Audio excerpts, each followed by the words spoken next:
हम लोग माँ की मधुर स्मृतियाँ नामक पुस्तक से प्रत्येक सप्ताह हिंदी में पाठ करते हैं। पिछले सप्ताह हम लोग देखे थे गिरीश बाबू के निमंत्रण पर माँ जयराम वाटी से कोलकाता को आती हैं। उनका तबीयत ठीक नहीं होने के बाद भी वो आने के लिए तैयार होती है और वो कोलकाता आती है शारदीय दुर्गा पूजा के अवसर पर।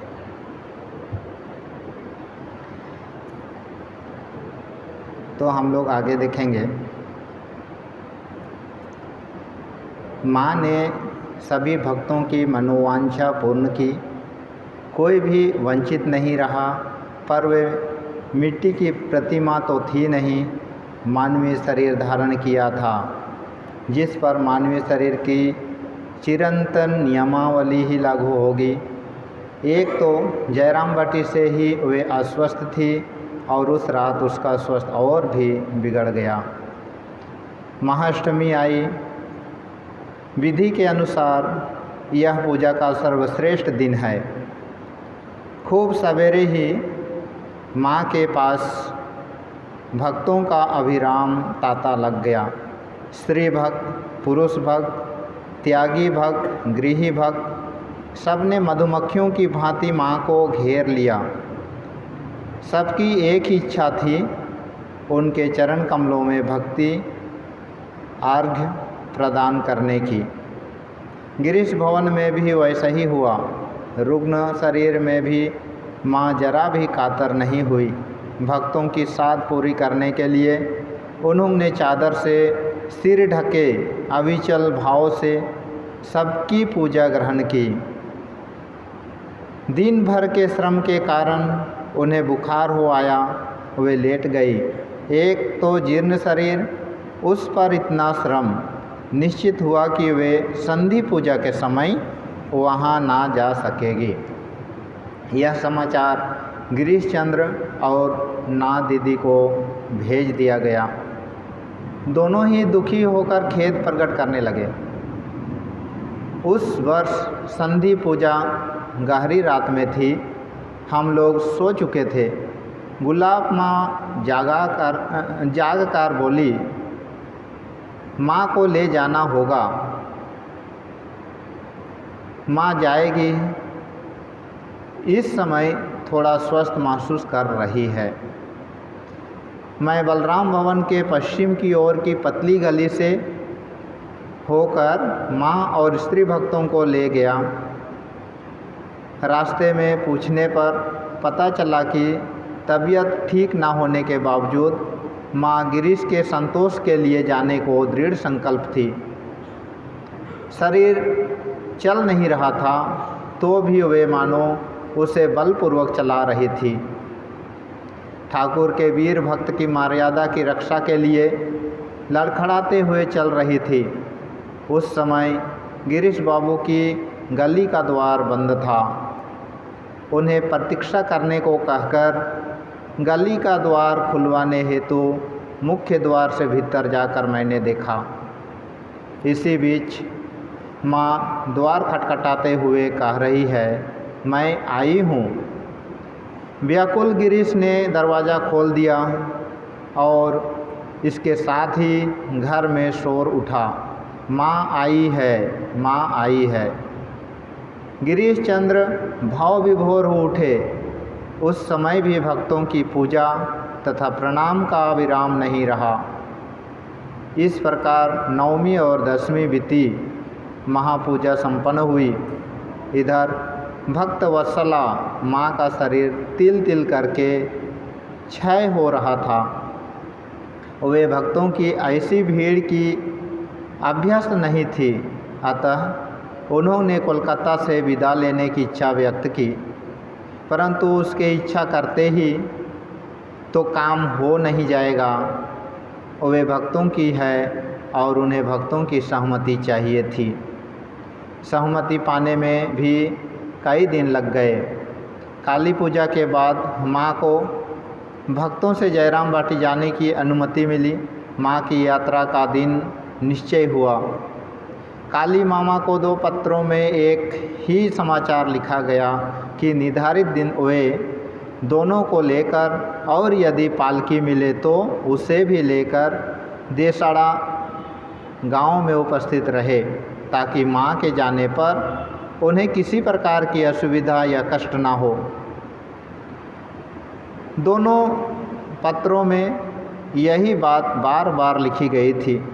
ये दोनों पत्र 2 अलग अलग दिनों की डाक में डालने का उद्देश्य यह था कि यदि संयोगवश काली मामा को एक पत्र ना मिले तो दूसरा अवश्य मिल जाएगा।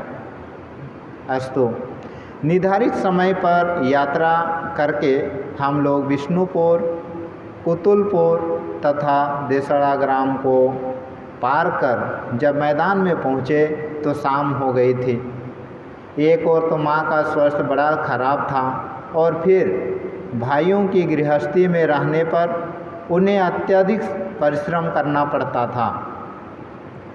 इन्हीं कारणों से इस बार उनकी सेवा के लिए गुलाब माँ और कुसुम भी साथ आई थी। विष्णुपुर से हम सभी लोग बैलगाड़ी में देसड़ा तक आए। देसड़ा के मैदान में पहुंचकर देखा तो वहां किसी का कोई नामो निशान तक ना था। पालकी की तो बात ही क्या, काली मामा स्वयं भी नहीं दिखे। वहां से बैलगाड़ी में जाना हो तो सीहोर के मार्ग से घूमकर जाना पड़ता था और रास्ता बड़ा खराब था।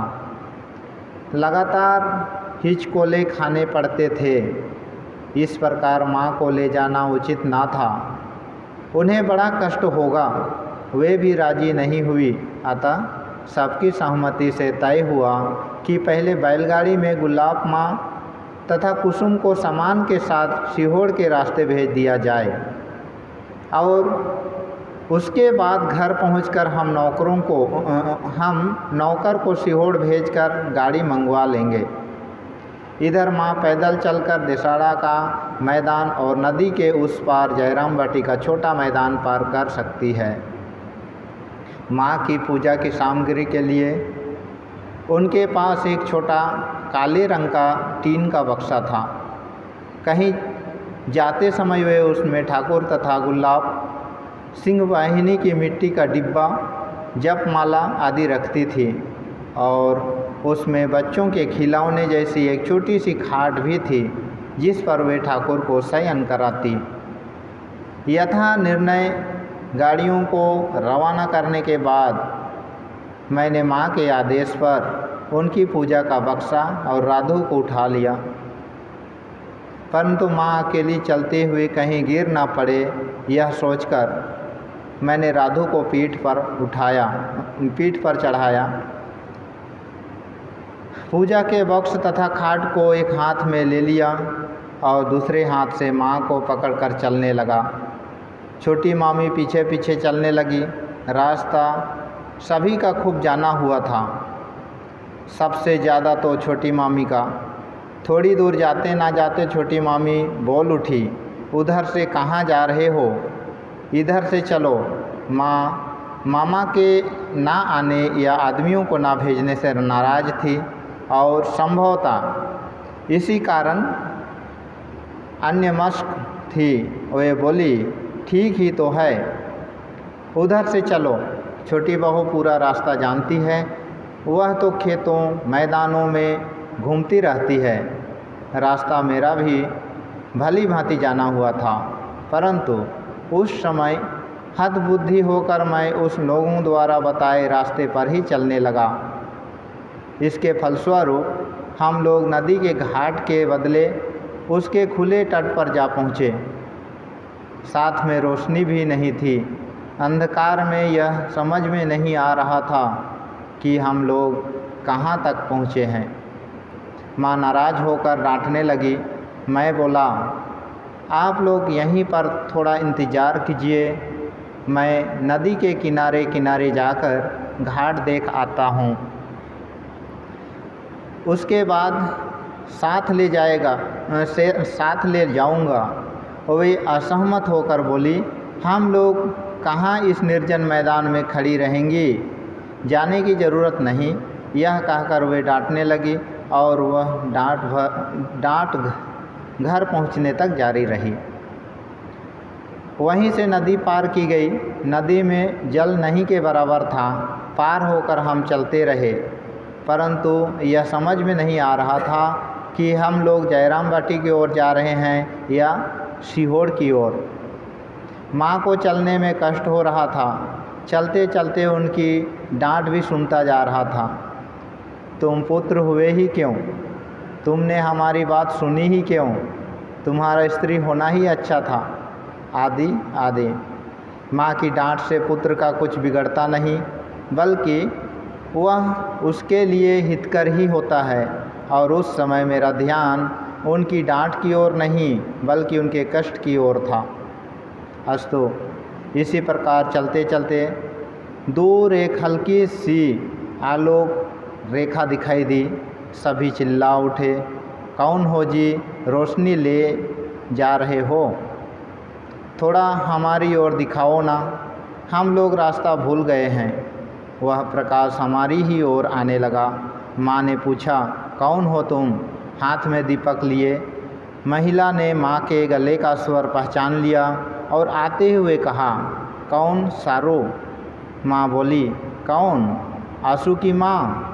आंसू की माँ ने प्रणाम करके माँ के प्रश्न का उत्तर देकर कहा, बेटा तुम लोग ठीक ही आए हो, पर थोड़ा तिरछे चलकर आए, इसलिए गांव के बाहर आ पहुँचे हो। दीपक हाथ में लिए आंसू की माँ रास्ता दिखाती हुई चलने लगी। 2-3 मिनट में ही हम गांव में जा पहुँचे। घर में पहुँचते ही माँ ने दरवाज़ों से पानी मांगा। घर में पहुँचते ही माँ ने भौजों से पानी मांगा। बरामदे में बैठकर एक लोटा पानी पिया। इसके बाद नौकरों को गाड़ी की फौज में भेजकर काली मामा को डांटने लगी। काली मामा ने पत्र मिलने की बात स्वीकार की और नौकरों को ना भेजने के विभिन्न कारण बताने लगे। पालकी मिली नहीं, आदि आदि। घंटे भर में नौकर गाड़ी लेकर लौट आए। इस बीच माँ थोड़ी स्वस्थ हुई और यह कहकर कि संतान को डांटा है, मेरे सिर पर हाथ फेरने लगी। मैंने भी माँ की चरण धूलि लेकर सिर पर धारण की। गुलाब माँ एक दिन माँ के सामने बैठकर शारदा महाराज स्वामी त्रिगुणातीत के बारे में बताने लगी। एक बार योगिन माँ ने शारदा को माँ के लिए खूब तीखी मिर्ची लाने को कहा। शारदा ने बाग बाज़ार से शुरू किया और मिर्ची तीखी है या नहीं यह देखने मिर्चों को चखता हुआ सभी दुकानों पर गया। इसी प्रकार चखते हुए तीखी मिर्च ना पाकर वह बड़ा बाज़ार तक पहुंच गया। वहां तीखी मिर्च पाकर वह 2 पैसे की खरीद लाया। इतनी देर में उसकी जीभ फूलकर ढोल जैसी मोटी हो गई थी। बाबा, उसकी कैसी अद्भुत गुरु भक्ति है। एक दिन माँ ने स्नान के बाद एक घड़ा पानी लाकर बरामदे में रखा। पता चला कि उन्होंने भी अन्य बालिकाओं की तरह बचपन में घड़ा पकड़कर तैरना सीखा था। माँ वृंदावन से एक पीतल का गोपाल विग्रह ले आई थी। हम लोगों ने नित्य इस गोपाल को माँ के ठाकुर सिंहासन पर देखा है। एक बार उन्होंने इस विषय में कहा था, शुरू में इसे ऐसे ही रख दिया था। एक दिन जब सोई थी, देखा वह घुटने के बल चलते हुए खाट के पास आकर कह रहा है, मुझे ले आई और ऐसे ही रख दिया। क्या मुझे भूख नहीं लगती? खिलाओगी नहीं? सुनकर मैंने बोली, नहीं बेटा, खिलाऊंगी क्यों नहीं, तभी से इसे भी भोग देना पड़ता है। स्वामी जी की भक्त 3 अमेरिकी महिलाएं अमेरिका से माँ को पत्र लिखा करती थी। वे लिफाफे के ऊपर मेरा नाम, पता और भीतर माँ को संबोधित करके पत्र लिखा करती। मैं उनका अनुवाद करके माँ यदि गांव में होती तो वहीं भेज देता और कोलकाता में होती तो पढ़कर सुना देता। फिर माँ के आदेश अनुसार उनके उत्तर लिख देता। माँ के ऐसे ही एक पत्र का थोड़ा सा अंश नमूने के तौर पर उद्धृत कर रहा हूँ। यहाँ बता देना उचित होगा कि माँ उस समय गांव में और मैं कोलकाता में था। पुत्र आशु, तुम देव माता को मेरा आशीर्वाद लिखना और जया को भी मेरा आशीर्वाद देना, और जिसने मुझे चंदन की लकड़ी का बक्सा दिया था उसे भी मेरा आशीर्वाद कहना लिखना। माँ ने तुम लोगों को आशीर्वाद दिया है और देव माता, जया तथा जिसने बक्सा दिया था उन्हें जो लिखना हो मेरा नाम देकर लिख देना। आशीर्वादिका तुम्हारी माँ। माँ को गठिया के कारण इतना कष्ट होता कि वे जो कुछ कहता वही करती। दवा या दैव सब कुछ निम्नलिखित पत्र इसका एक दृष्टांत है। वात के कारण बहुत कष्ट पा रही है। यह जानकर मैंने लिखा कि मैं उन्हें गांव से कोलकाता लाने जाऊंगा। इस पर उन्होंने लिखा था, मेरे पैरों का वात कुछ कम लग रहा है। उसका कारण यह है कि यहाँ सत्यनारायण की दवा ले रही हूँ, इसलिए कुछ विशेष फ़ायदा लग रहा है। एक अन्य समय बात में वृद्धि होने पर शरद महाराज ने कोलकाता से मुझे लिखा। मैं उस समय जयरामबटी में था। माँ के वात के बारे में सुनकर मैं चिंतित हूँ। कुछ कम हुआ या नहीं लिखकर निश्चिंत करना। शीघ्र ही एक छोटी शीशी में बाघ की चर्बी का तेल भेजूंगा। सुना है यह वात में बड़ा लाभकारी होता है। इसकी मालिश की जाती है। उनके यहाँ से जाने से सब सुना हो गया है। यदि फाल्गुन में उन्हें यहाँ ला सको तो बड़ा अच्छा होगा। अभी से वात बढ़ा है, जो जाड़ों में ना जाने कितना कष्ट होगा। कोलकाता। डॉक्टर कांजीलाल और ललित माँ के प्रति अतिशय स्नेह का आभास पहले ही दिया जा चुका है। वस्तुतः दोनों ही माँ के अति प्रिय शिष्य थे। ललित की बीमारी का समाचार पाकर माँ कैसी चिंतित हो गई थी, इसे मुझे भेजे गए उनके निम्नलिखित 2 पत्र के अंशों से समझा जा सकता है। ललित की बीमारी की खबर सुनकर मुझे कितना कष्ट हो रहा है, इसे लिखकर नहीं बताया जा सकता। इस समय मैंने उनके लिए ठाकुर से प्रार्थना करती हूँ कि वह शीघ्र स्वस्थ हो उठे। मेरी यही प्रार्थना है। ललित कैसा है लिखना। एक बार मित्र कांजीलाल के साथ मैं जयरामबटी गया। अन्य सामानों के साथ ही मैं माँ की असुविधा एवं व्यस्तता को कम करने हेतु डॉक्टर के लिए चाय, विलायती दूध, चीनी, मैदा, घी, सूजी आदि भी ले गया था। डॉक्टर गांव के पीड़ितों के लिए कुछ दवाइयाँ भी ले गए थे। डॉक्टर को देखकर माँ के आनंद की सीमा न रही। जब यह बात फैली कि कोलकाता मेडिकल कॉलेज के डॉक्टर आए हैं तो दूर दूर के गांवों से बहुत से लोग आने लगे। इस पर माँ को कहते सुना जाता, मेरा गुणी लड़का आया है, लोग आएंगे क्यों नहीं।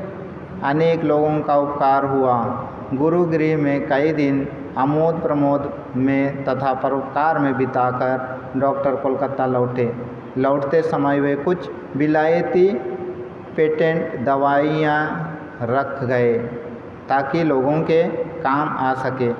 माँ गांव के बाहर तक आकर उन्हें विदा कर दी। आज के लिए इतना ही।